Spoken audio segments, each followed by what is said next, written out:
साथियों, आज सुबह सुबह हमारे नीचे वाले कमरे में जाली को तोड़कर बिल्ली अंदर घुस गई और मैंने एक कड़कनाथ मुर्गा और एक मुर्गी रखी, जिसे कि बिल्ली अंदर मारकर ही खुद बाहर भाग गई है। अब दोस्तों, आप ये बताएं कि इस मरे हुए मुर्गे का मैं क्या करूं। जब ये मुर्गा 1 महीने का था तब से मैं इसे पाल रहा हूं। दोस्तों, बहुत ही दुख हो रहा है यार, जिसे हम पालते हैं अगर उसे इस तरह की कोई बात हो जाए, और बहुत ही दुख हो रहा है कसम से, क्योंकि बचपन से इसे पाला है। और देखो ना, कितनी बड़ी जाली, इतनी व्यवस्था की थी मैंने, इतने हाल, फिर भी बिल्ली ने ना जाने कैसे तोड़ दिया। इसका क्या करूँ, कृपया कमेंट में जरूर बताएं। जय श्री राम। बिष्ट और भागीरथी देवी बंधी गए परिणय सूत्र में।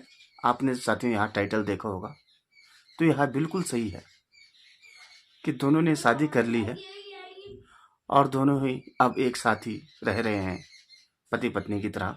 भागीरथी जी अपने मकसद में तो कामयाब हो चुकी है, मगर जिस तरह जिल्लतों का सामना उसे करना पड़ रहा है, उससे अब वह परेशान भी हो रही है।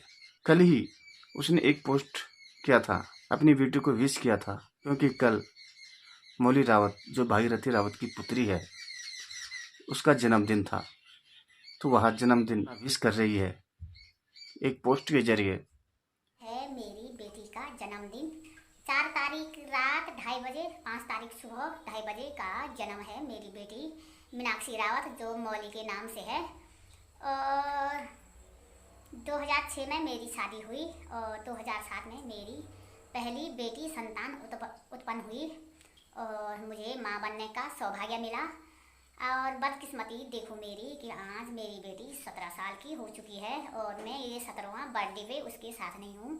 क्यों नहीं हूँ ये भी आप लोगों को पता होगा। मेरी बेटी ने ब्लॉग बनाई थी 2 और अपने यूट्यूब चैनल पे डाला था, और पहाड़ी और पहाड़न वाले भाई को भी भेजा था, जिसने फेसबुक पेज पे डाला था। उसका इसमें कोई दोष नहीं है, और उसने जिसकी मदद से ये बनाया उसे पता ही नहीं था वीडियो कैसे बनाते, एडिटिंग कैसे करते, क्या करते। तो ये पहाड़ी और पहाड़न, गीता गुनू रावत, मनीष रावत, इनका चक्रव्यूह था और उन्होंने मेरी बेटी को इस चक्रव्यूह में फंसाया और माँ को बेटी से दूर कर दिया। और आज देखो बदकिस्मती, मैं फर्स्ट बार अपने बेटी से दूर हूँ।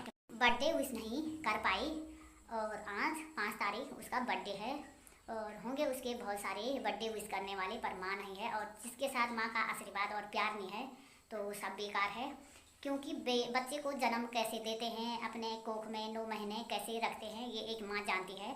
और जितने भी माएँ हैं सबको पता है दर्द, बच्चे को जन्म देने का दर्द का एहसास क्या होता है। उसके तुरंत बाद मौली रावत भी इसी पोस्ट का जवाब देते हुए दिख रही है। सोशल मीडिया वार उन दोनों के बीच चल रहा है।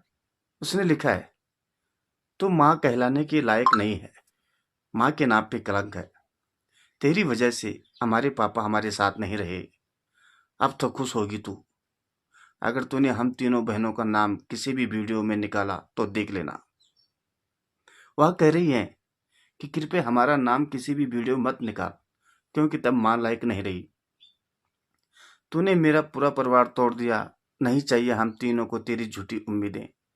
जब हमने कहा कि वीरेंद्र बिष्ट को छोड़, तब कहा कि तेरी जैसी माँ भगवान किसी को ना दे। इस तरह लिख रही है मौली रावत अपनी माँ के लिए।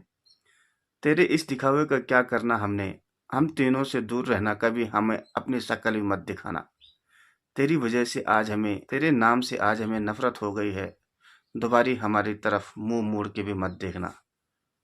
तू खुद घर छोड़कर चली गई है। मौली रावत कह रही है कि तूने लिखा एक पहाड़ी पहाड़न और 2 अन्य का जिक्र, जिसमें कि उनकी मां कर रही है कि इन्होंने बहला फुसलाकर उससे वीडियो बनवाया, फिर एडिटिंग करवाया। तो मौली रावत कह रही है अपनी मां को एक चिट्ठी के जरिए कि तुझे तो खुद एडिटिंग नहीं आती थी, एडिटिंग तो हम तुझे सिखाते थे। तो उन्होंने अपनी माँ पे एक कड़ा प्रहार किया है। हमारे बारे में मत सोच, अपने बारे में सोच। जब तूने जाना ही था तो इतना ड्रामा क्यों किया। उनकी लड़की मौली रावत लिख रही है, अब ना हमें तेरी जरूरत है और ना ही कभी पड़ेगी। जितना हो सके दूर चली जा हमसे।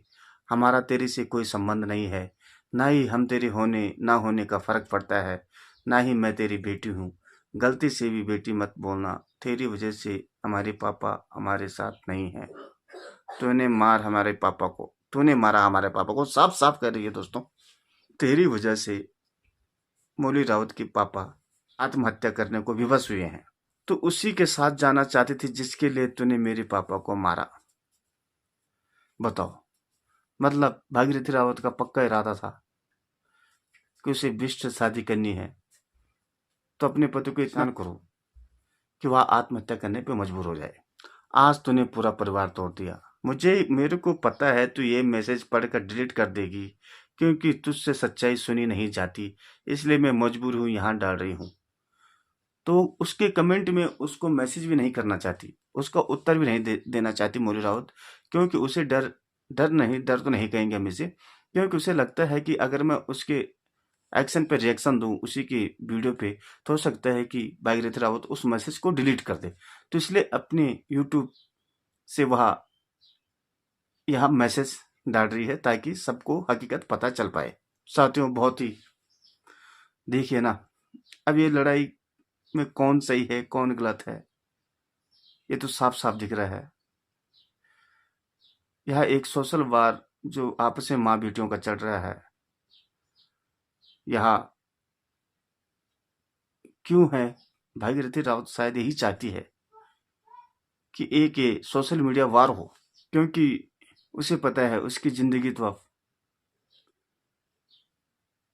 आम हो चुकी है, सोशल मीडिया पे पूरी नीलाम हो चुकी है। तो भागीरथी रावत भी अब कोई कसर नहीं छोड़ना चाहती सोशल मीडिया पे।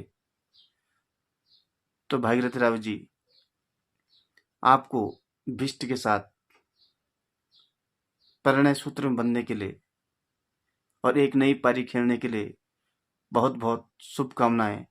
इससे हमारी आने वाली पीढ़ी को क्या मैसेज जाएगा, जो कि बहुत ही दुखदायी है, और समाज इससे क्या सीखना चाहेगा?